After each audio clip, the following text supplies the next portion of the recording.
A student in London.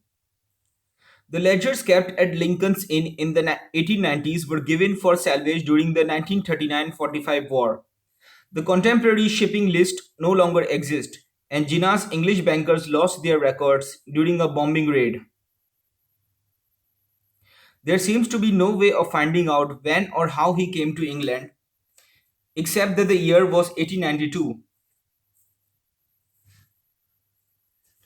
Only his reader's ticket for the British Museum has been saved, and it gives his London address as 35 Russell Road, Kensington. The house which still stands is one of a modest row that faces the immense glass arch of Olympia. The view from the windows is over a busy suburban railway line. Jinnah once said of his arrival in England, I found a strange country and unfamiliar surroundings. I did not know a soul, and the fogs and winter in London upset me a great deal. But I soon settled down and was quite happy.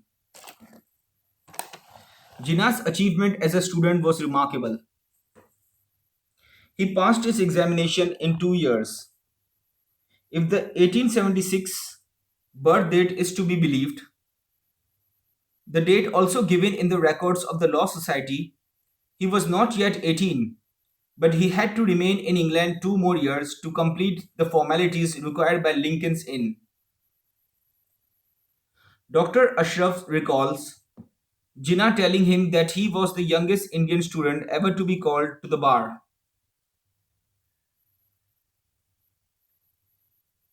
But there are no details of the hours of diligent study that brought about this feat of scholarship of the habits formed beside an oil lamp in the house in Newen Road,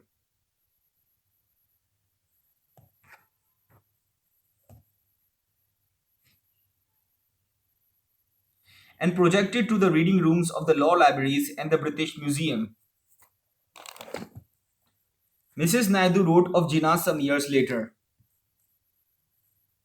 It seems a pity that so fine an intelligence should have denied itself the hallmark of a university education. Jinnah apparently withstood the temptations of literature and art and even of history.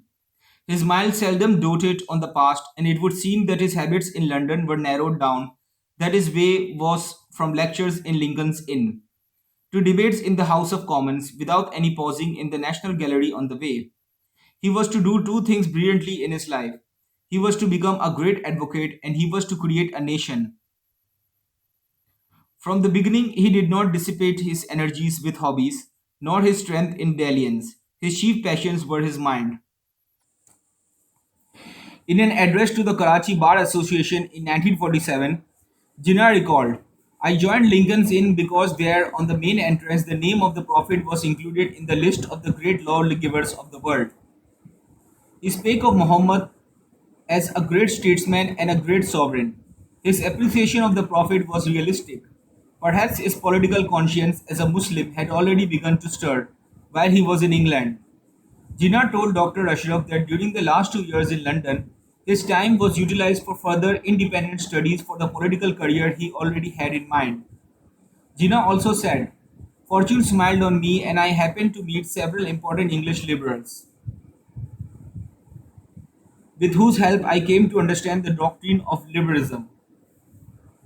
The liberalism of Lord Morley was then in full sway. I grasped that liberalism which became part of my life and thrilled me very much. This awakening in politics coincided with significant personal changes.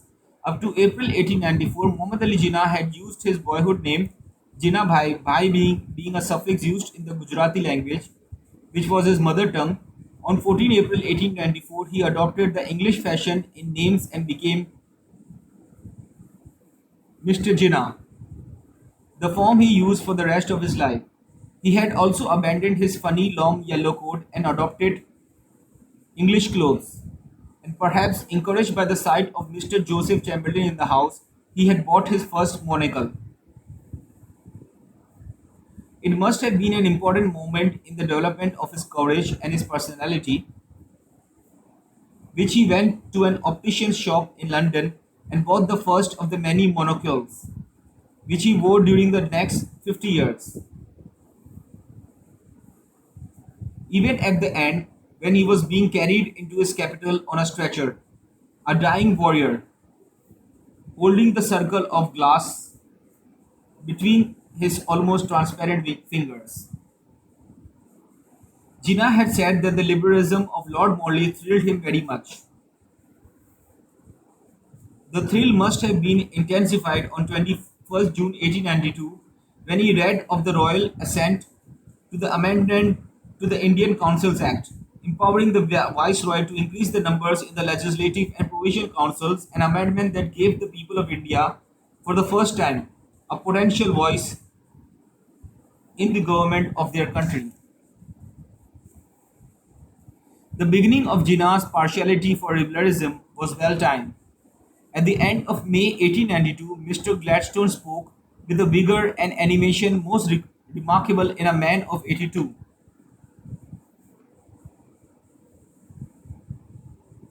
He was rewarded in the following August when the Liberals came into power after 6 years of Tory rule under Lord Salisbury. The early 1890s offered refreshing opportunities for any young novice in politics.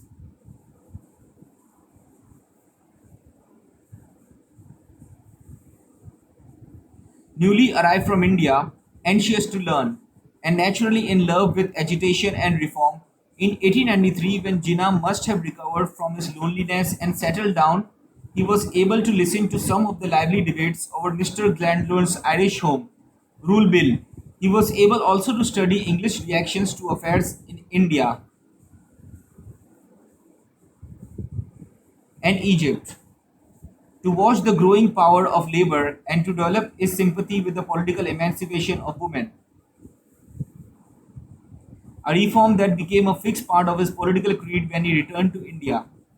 There was another stirring innovation nearer his own heart. Jinnah arrived in London in time to watch, perhaps to help, the election of the first Indian, Dadabhai Nauroji, to the British Parliament as member for Central Finsbury. Dadabhai Nauroji was a Parsi, aged 67, at the time of his return. For many years he had been a businessman in London. Photographs of him in later life reveal some of the reasons why he came to be known as the Grand Old Man of India. His humorous old eyes, long white beard, and relaxed hands proclaimed the teacher about whom young Indians gathered to learn, rather than the furious agitator in love with change for its own sake. When Dadabhai Nauroji announced his intention to stand as rebel candidate for Central Finsbury, Lord Salisbury committed the clumsy folly in a speech at Edinburgh of saying, "I doubt if we have yet got to the point of view where a British constituency would elect a black man." The Scottish electors shouted shame, and the indignation spread south as far as Windsor, where Queen Victoria, attended by Indian servants and engrossed in a study of Hindustani, was much displeased.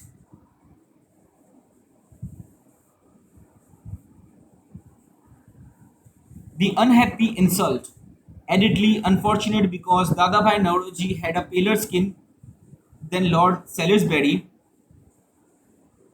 soon made the Parsi liberal into a hero.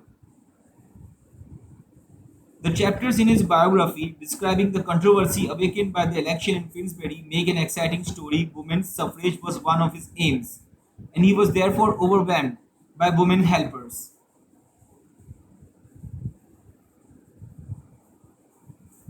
Among the letters sent to him was one from Florence Nightingale. "I rejoice being beyond measure," she wrote, "that you are now the only liberal candidate for Central Finsbury." Dadabhai Nauroji was elected with a majority of 3, and the quick-tongued Cockneys who had voted for him turned his difficult name into Mr. Narrow Majority. Muhammad Ali Jinnah was caught up in the excitement of the Finsbury election, and he prospered under the influence of Dadabhai Nauroji, whom he was to serve as secretary. 14 years later, it is reasonable to suppose that Jinnah learned much from Nauroji's speeches.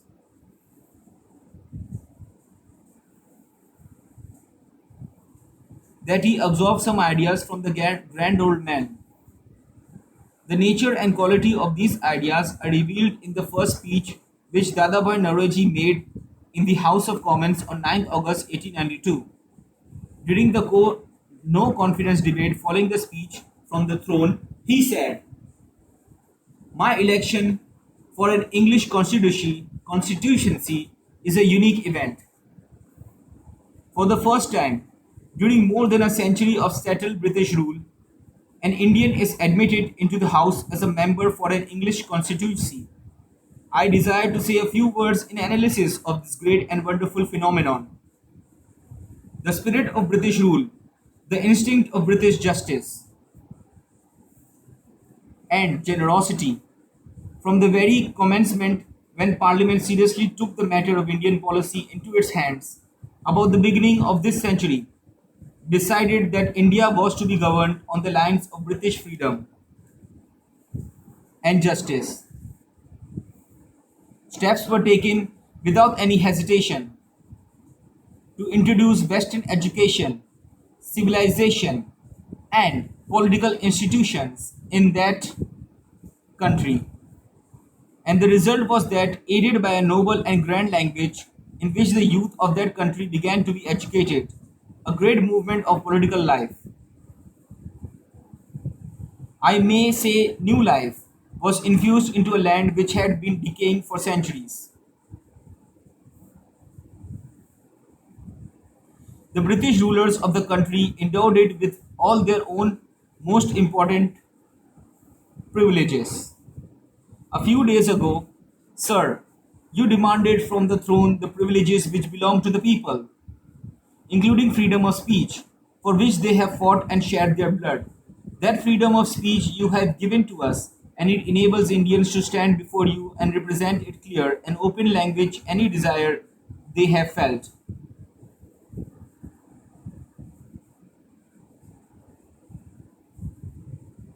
By conferring those privileges, you have prepared for this final result of an Indian standing before you in this house, becoming a member of the great imperial parliament of the British Empire, and being able to express his views openly and fearlessly before you.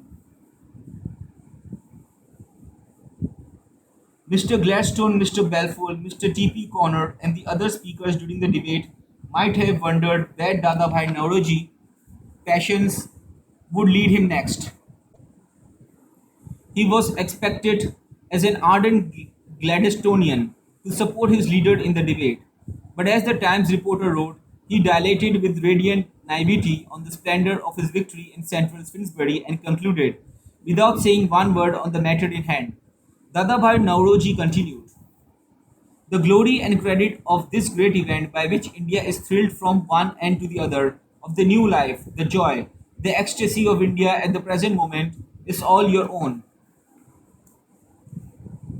It is the spirit of British institutions and the love of justice and freedom in British instincts which has produced this extraordinary result, and I stand here in the name of India to thank the British people that they have made it all possible for an Indian to occupy this position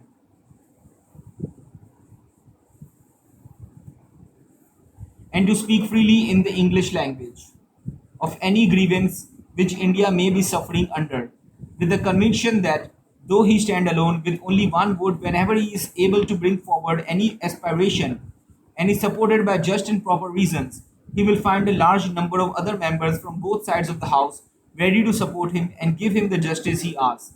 This is the conviction which permeates the whole thinking and educated classes of India." Muhammad Ali Jinnah heard his speech from the visitors' gallery of the House of Commons, and he no doubt absorbed his lessons. These fragments of fact about Jinnah do not yet make him real. He is only half clear, as in a first pencil sketch for a portrait. Without color, depth, or humor. There are but two stories of these student days that show him as a human being, away from his reading lamp and the gallery of the House of Commons.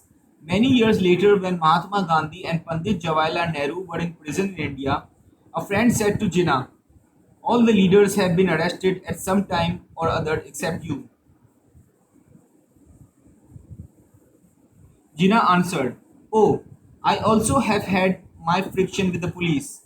It was on Oxford and Cambridge boat race night, when I was a student in London. I was with two friends and we were caught up with a crowd of undergraduates. We found a handcart in a side street, so we pushed each other up and down the roadway until we were arrested and taken off to the police station. But I am afraid we were not imprisoned. We were let off with a caution."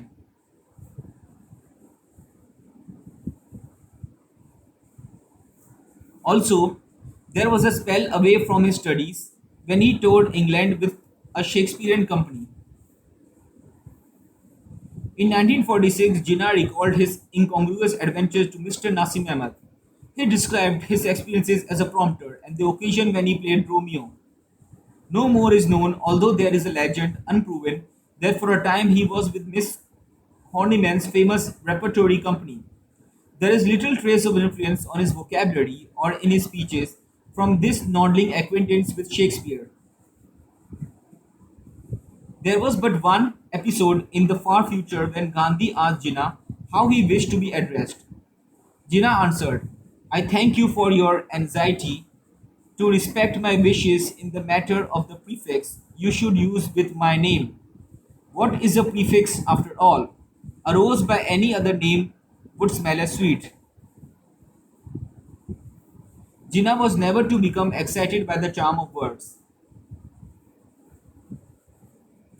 His prose, written or spoken, was bold and factual.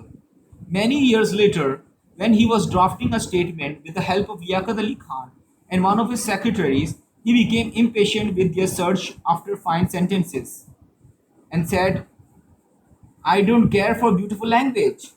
I only wish to see my idea come through."